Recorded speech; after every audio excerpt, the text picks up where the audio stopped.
I lived in these apartments on Tacoma Ave, the Florence apartments. It was great. But I had this art show. It was the first art show I ever had, first solo art show. And it was over, and I was bringing everything up to my apartment on the second floor, and it took multiple trips. Okay. Oh, sorry. I just launched right into that. But this goes somewhere. So anyway, I'm bringing up my paintings into my apartment, you know. It's taken multiple trips. And the last trip in, my neighbor from across the hall comes out. Oh, okay. Your neighbor across the hall. Why am I kind of feeling some dread here already? He sees that I'm putting in, like, artwork, you know, these big paintings. Like this one right here. This is what I used for the postcard. So it's, like, angry, you know, like, I had these depressive, angry paintings at that time. Yeah, damn. That's the darker side. So he's like, can I come in and check out your artwork? And so it's like, yeah, come on in. So he comes into my apartment. He's looking around. And he's checking out all the artwork and commenting that his dad was an art teacher. Oh, that's great. So he looks around for a while and he comments on all this artwork, and it is like, you know, you can tell that he's been around artwork all of his life, you know? And he has me sign one of my little postcards for him, you know? Okay. It sounds like it's going really great. Then he proceeds to tell me that his dad killed himself with a gun surrounded by his artwork, and he was the one that found him. All right, not so great. And he was standing in my living room while he's talking about the deepest pain of his life. He went into a trance. It was like he was in this trance telling me about this. Deepest pain of his life. And then he was, you know, got him out into the hallway. What the fuck, dude? And then he said, oh, I have this signed postcard now, so, you know, if anything ever happens to you and you die, then this is worth a lot more. Well, that's nice. Yeah, real nice. It felt more burdensome than nice. What a fucking maniac. I mean, it's fucking crazy. Grief does weird shit to people. Yeah, definitely. It's the most insane. Here's another one from years later in my little Federal Way apartment, Maplewood Apartments. Shout out Maplewood Apartments. So this place was like a complex with like parking lots and kind of community area. And there was always people hanging out and like, you know, yeah, community. There was this guy that would always just act like he had dementia. He'd always be like, do you know who I am? That's a weird thing to act like you have. It was his whole thing. So he would, do you know who I am? And then you would talk to him for a while and he'd be like, oh yeah, I'm just messing with you. I know who I am. But I'd see him the next day or the day after and he'd try and do it again. Like, and I'd just have to say like, hey, you already tried this on me, you know? Oh, weird. Yeah, real weird. So one day I get home. I was getting out of my car. I had a 6-pack of beers. One of them came off this little whatever, and it rolled down this hill, and he grabbed it. He was right there. All right. He asked me, what are you doing? And I was like, oh, I'm going to go drink these beers up in my apartment. And then he said, can I drink a couple with you? And I said, yeah, come on up. Okay. I don't know. That's trusting. I know. So he comes up to my apartment, and he drinks a couple beers, and then he's like, singing and dancing around and talking about how his wife she's gonna beat the shit out of him if she finds out that he's been drinking beers. Oh my god, what the fuck? Yeah, then he'd just sing these songs, like he'd be like, oh, you're getting sick of me, you're gonna toss me out the porch. He'd sing these weird songs. But the whole time he just kept saying like, oh, my wife is gonna kill me if she knows that I had some beers. That's fucking bonkers. He starts telling me stories about growing up in North Dakota. I have some relatives in North Dakota. He's talking about living on this farm and growing. It was insane. And then talking about this whole other life than what I know this guy from. I mean, how well do you even know that guy at that point, though? You're right. I just know him as the weird guy in the parking lot. Yeah, so anyway, then he goes into trance mode. Trance mode shows up again. And he starts just talking about like, and then he was heading toward the road. He was on the quad, and I couldn't yell loud enough, and a truck was coming. All right, yeah, you're right. The mood changed. Yeah, he basically in bits and pieces talked about his kid was on that quad and got killed in this road, and it was like, it just put him into a different portal. It was so painful.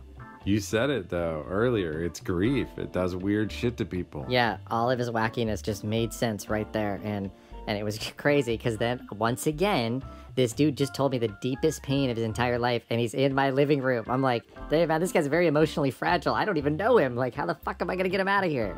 And also, you've been drinking beers with him. You're an accomplice. Well, an accomplice to what, though? You know, I was just being a friend. You didn't know that guy. That wasn't your friend. That was that dude from the parking lot. I'm still not an accomplice. I'm a friend to all. That's the way I am. I'm a friend to all, right? Unless you annoy me, then I'm not your fucking friend anymore. Yeah, I don't know. You might have a point. Maybe you're not an accomplice. I was being a friend for sure. It's kind of... It's a little bit accomplice-like, though. But it's not, because I didn't know he wasn't supposed to be having beers. He doesn't have a fucking sign on his chest. Yeah, I guess you're right. It's like more friend zone, not an accomplice. The Maplewood Apartments, that place was crazy. These people lived downstairs from me, over to the right. It was this fake gangster guy and his girlfriend, his like ultra hot girlfriend person. Oh yeah.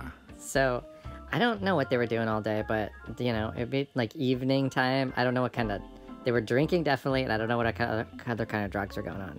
But like then 4 in the morning would show up, and then she would lose her shit and flip the fuck out, doors slamming, getting out of the parking lot, like every night, 4 in the morning. It was always her. What a girl, dude, 4 in the morning. And he was always really mellow about it at 4 in the morning. Like he was the voice of reason. Oh, and the reason that I call him like fake gangster or whatever, he had this car and he had spinners on it, you know, like those cool ass spinners from back in the day.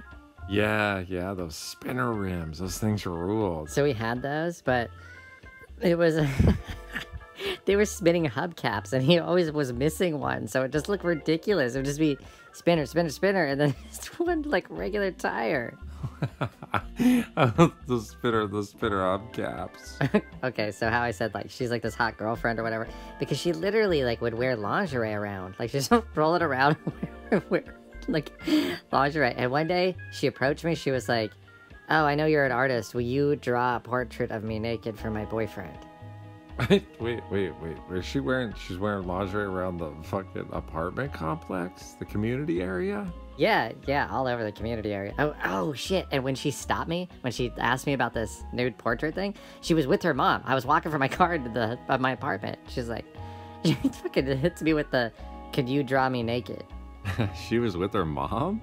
Yeah, her mom is standing behind her. And you know how I said that she's wearing lingerie? Her mom is doing the same thing, like pretty close to just wearing lingerie, but just 20 years older, or maybe 15 years older. What's up with these hot ladies showing up in the parking lot with their lingerie? That's just the way the Maplewood Apartments rolled at that time. My next door neighbor across the hall in Q7, I saw her naked multiple times. Dude, she's like a 450-pound woman. See her like once a week, naked in the hallway. She'd be like, "Oh, sorry." I'm like, "It's no problem, you know?" Oh, what the fuck, dude? Hey, we have a call coming in from Don London. Yeah, from Q7. She would lock herself out, like, on Sundays, every Sunday. Her kids are in the apartment, she'd lock herself out, food is burning on the stove, and she's in her, like, super thin, fucking silky, nightgown. What the fuck are you guys talking about? We were just talking about this woman wanted Huxley to draw her naked. I got my wallet stolen up here the other day. Can you believe that? Fucking 9-foot alien dimension jumpers. 9-foot aliens. I had to give him my wallet. I mean, I don't even know what else you could do. Do you have any weapons up there? Like a convenient vaporizer or something? Not the right kind of vaporizer. But speaking of which, the space weed up here is bonkers. Well, I mean, if you're seeing 9-foot aliens. Multi-dimension jumping bastards. And they're 9 feet tall now? I mean, come on. That sounds terrifying. No, it's just annoying. Aliens are aliens are nerds. They're intimidating and tall, but they're harmless. They're like big puppy dogs. Sounded like a different story on Ancient Aliens. Yeah, that's all Hollywood propaganda. Hey, guess what, everyone? Aliens are real, and they like to sew, they like to bake cookies, and they like to hang out on beaches during the daytime. They're not really that different than you and I. I hope you get your wallet back. That's a bummer. Yeah. And it was a NASA-issued one, too, with a secret pocket and a whistle. I'm gonna really miss it. It's crazy that petty crime is happening all over space, too. Some hoodlums stole one of our space shuttles the other day. What did they do? Did they start doing burnouts with it? No, they took it back down to Earth and crashed it in Wallingford somewhere. Oh, that's what happened, dude. And they crashed it into the dicks in Wallingford. See, that's where I start to lose tolerance for this kind of shit. Don't blow up a nice, old-fashioned hamburger stand for your stupid Friday night shenanigans. That's where we're all in agreement. Yeah, fucking crash land that shit onto a laundromat or something. Don't blow up dicks. All those innocent burgers. Oh, what I wouldn't give for a Dick's Deluxe right now. I've just had protein packs for the last 2 months. A special, some fries, and a vanilla milkshake. Oh, yeah. A deluxe, fries, 2 ketchups, and a root beer. Oh, thank God for dicks. Thank God for Thank dicks. God for dicks.